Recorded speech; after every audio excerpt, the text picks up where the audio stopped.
Hi, Ed here from keywordspeopleuse.com, and I've got an exclusive time-limited offer for you. If you book a product demo with Keywords People Use, I'll give you a free 7-day trial of our standard plan, which allows you access to our new content optimization tool. This tool hooks into your Google Search Console data so we can find all the keywords you're ranking for and what pages are ranking. We then crawl your site content and use advanced machine learning techniques like embeddings and cosine similarity to find you content optimization opportunities that will quickly boost your impressions and clicks from Google. This new feature in Keywords People Use is already showing results for people using it. Don't miss out on the opportunity of a 7-day free trial. Just go to keywordspeopleuse.com/demo to book your slot. That's keywordspeopleuse.com/demo. You'll find the link in the show notes of this episode.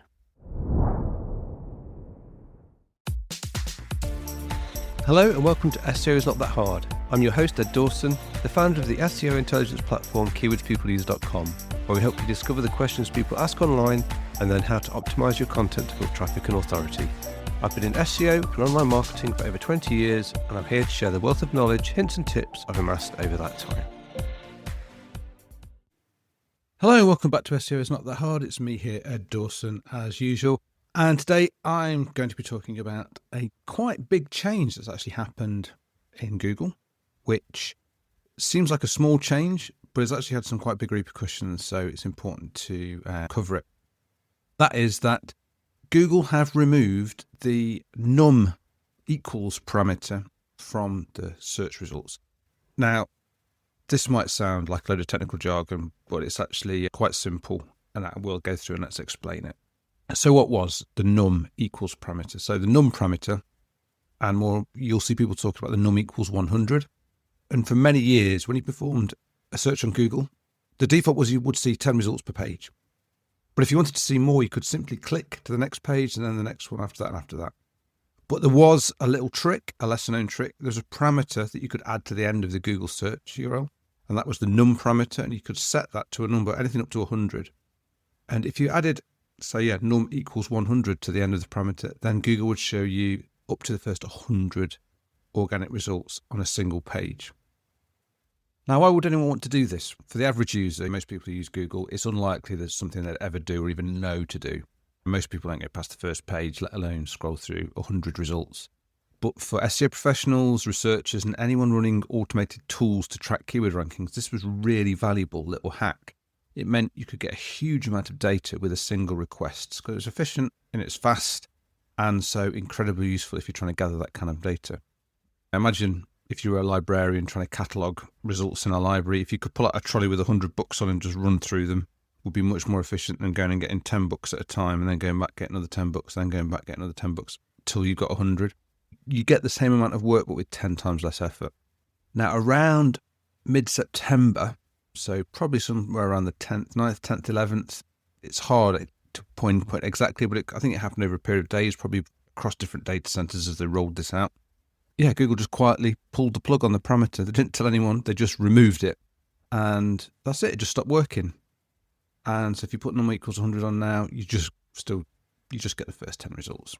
So the first impact was noticed by those companies that do rank tracking or who are clients of rank trackers. These rank tracking systems, they track thousands, even millions of keywords for their clients. And their data collection processes started failing because they built their entire infrastructure around grabbing 100 results at a time on a single request.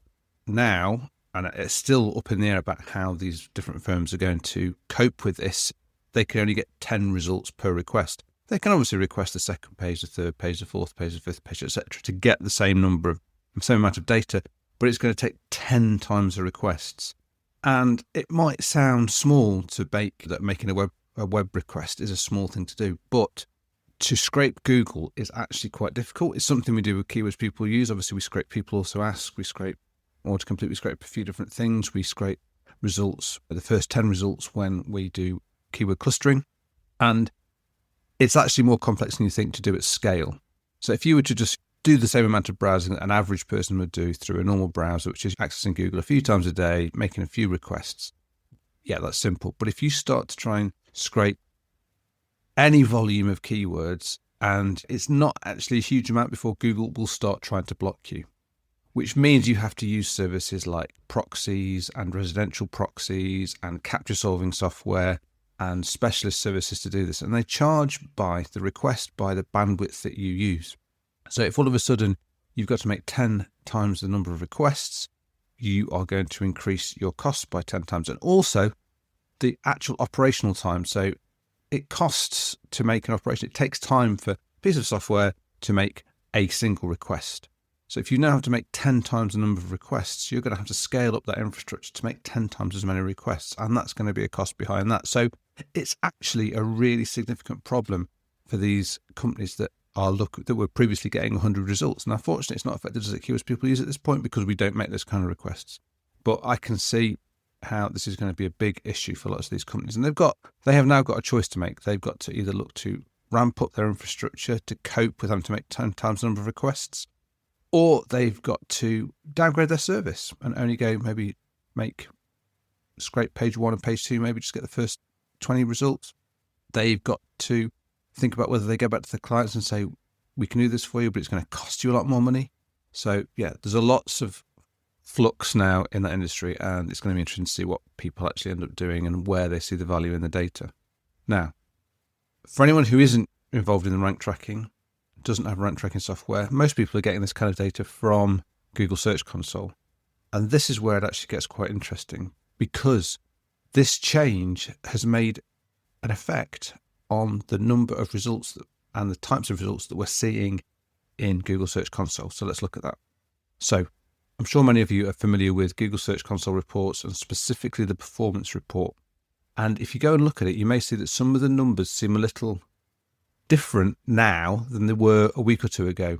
What you'll probably see is, and what you probably noticed before, that there was a huge number of impressions for keywords where your site would be ranking on page 5, 8, or even 10. And you'd scratch your head and think, who's actually scrolling down that far?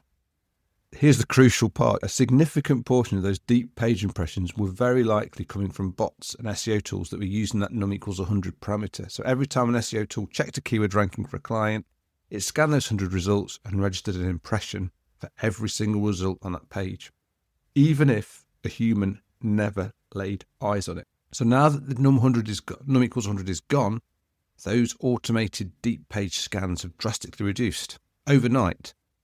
And this has had an effect on the data that you will see in Google Search Console. So there's kind of two major changes. There's a noticeable drop in overall impressions. And this makes perfect sense because all those bot-driven impressions for positions 11 to 100 are largely gone. So your Google Search Console data is now much more reflective of actual human behavior. If people don't scroll to page 5, then your site on page 5 isn't getting impressions from real users. The new impression count is arguably a more accurate representation of your visibility to an actual human audience. And secondly, you will see a sudden improvement in your average ranking position. Now, this might seem counterintuitive at first. How can your average ranking go up if your impressions are down? But it's because the average position was being skewed by those very low ranking bot generated impressions. So when you remove all those 50th, 60th, 70th, whatever position impressions from the calculation, the average of your remaining impressions, which are mostly from the first couple of pages, are going to naturally shift upwards. So if you've logged into Google Search Console recently and thought, that's odd, my impressions are down, but my average position looks better, this is very likely the reason. It isn't that your site suddenly shot up in the rankings overnight, or that Google is all of a sudden sending you less traffic. It's the data you're seeing. It's cleaner, it's more focused, and it's more actually aligned with what actual human users are experiencing. And this is a big deal because it means we're going to have to reevaluate how we interpret the Search Console data, because those impressions on page 5, they're always a bit of a vanity metric, something that looked good on a spreadsheet, but it rarely translated into actual clicks for businesses. So now this data is pushing us to focus even more intensely on what really matters, and that's getting those high rankings for positions where users will actually engage.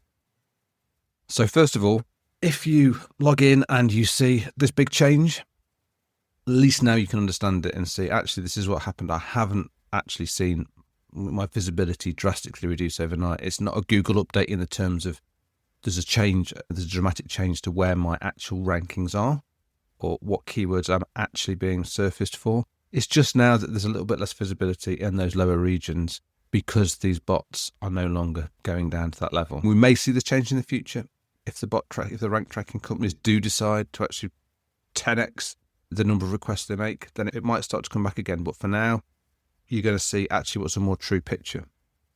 And how big is this change? I've seen it vary across a wide variety of sites that I've got access to in Search Console. I'm finding that sites, lower traffic sites, are seeing probably a bigger difference in impressions. So I've got one here that I'm just looking at, and on Sunday, September the 7th, it was getting impressions of about 9,000 and a click-through rate of 0.3%, and its average position was 61.9. And then a week later, on Sunday, September the 14th, its clicks were almost exactly the same, but its impressions had dropped from 9,000 to 1,971. So they'd lost sort of 70%.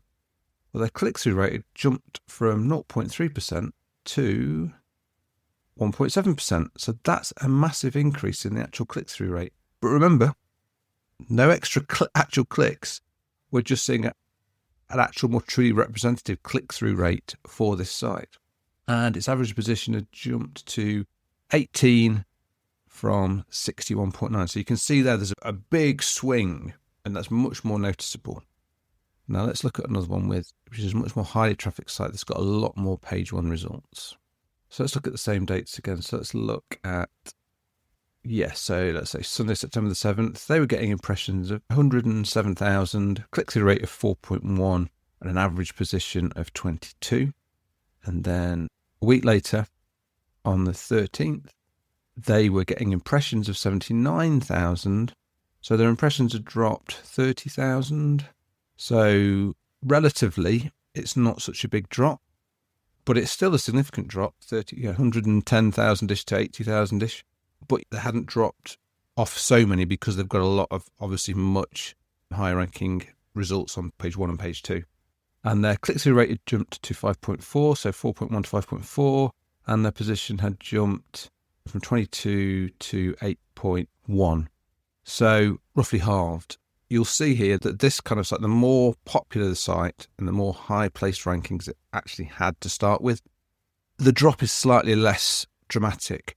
But if you've got a site which is like just up and coming in the rankings, so you've got a lot of lower rankings and not so many on page 1 and 2, you'll see a much bigger difference, up to 80% difference. Whereas this site here, it's seeing about a 30% difference. But it is noticeable. If you look through your Search Console, you will notice this. So it's worth going and having a look and seeing where you are. Now, where it's going to have performance issues is if, as we do, you look back at your query data and look for queries that you aren't ranking highly for yet, but that you are ranking for, you're going to find less opportunities in this data. Less opportunities are going to rank. The best opportunities, those on page where you're ranking lower on page 1 and 2, are still going to show up by the looks of it. So you'll still get those where the quick, easy wins are. But where there's some of the trickier ones further down where your average ranking is, that is going to take longer to work out because you're not going to get that data naturally surfaced for you in Google Search Console without you having to do anything. So conversely, might mean you have to get involved in rank tracking and generate huge keyword lists of things that you think you might be ranking for or you want to rank for, to then run them through a rank tracker that will do that tracking down to those lower page levels now to try and get the data back. But that's completely up to you, and it's going to be interesting to see how the rank tracking companies actually respond to this, because we may see that they decide to bite the bullet, take the hit, do the work, and carry on going down to 100, or maybe they might go down to 50 or something like that, and we might see that this impression data, it's false, it's bot impression data, might continue to go up. And you might say, I'm not missing this impression data, it doesn't help me. But it is interesting that the bots were actually generally feeding in data into your Search Console, because everyone who was looking at a whole range of keywords that you were actually ranking for, every time they search for that, it would create that impression and then put it into your queries in Search Console so you could get at that data. So there is a bit of a loss even for those of us that weren't doing rank tracking. But the key thing to remember is overall, this isn't going to affect how much actual traffic you get to your site, you'll see that should remain stable. So it's nothing to panic about seeing those impressions drop. This is just like separating noise from actual data. So don't worry about that, but do be aware of what has actually caused this. It's important to know that. So that's it from me. If anyone's got any comments on this, any thoughts, then do get in touch. All the details are in the show notes. And until next time, keep optimizing, stay curious, and remember, SEO is not that hard when you understand the basics. Thanks for listening. It means a lot to me. This is where I get to remind you where you can connect with me and my SEO tools and services. You can find links to all the links I mentioned here in the show notes. Just remember, with all these places where I use my name, the Ed is spelled with 2 Ds. You can find me on LinkedIn and Blue Sky. Just search for Ed Dawson on both. You can record a voice question to get answered on the podcast. The link is in the show notes. You can try our SEO intelligence platform, Keywords People Use, at keywordspeopleuse.com, where we can help you discover the questions and keywords people are asking online, cluster those questions and keywords into related groups so you know what content you need to build topical authority, and finally, connect your Google Search Console account for your sites so we can crawl and understand your actual content, find what keywords you rank for, and then help you optimize and continually refine your content with targeted, personalized advice to keep your traffic growing. If you're interested in learning more about me personally or looking for dedicated consulting advice, then visit www.eddawson.com. Bye for now, and see you in the next episode of SEO is Not That Hard.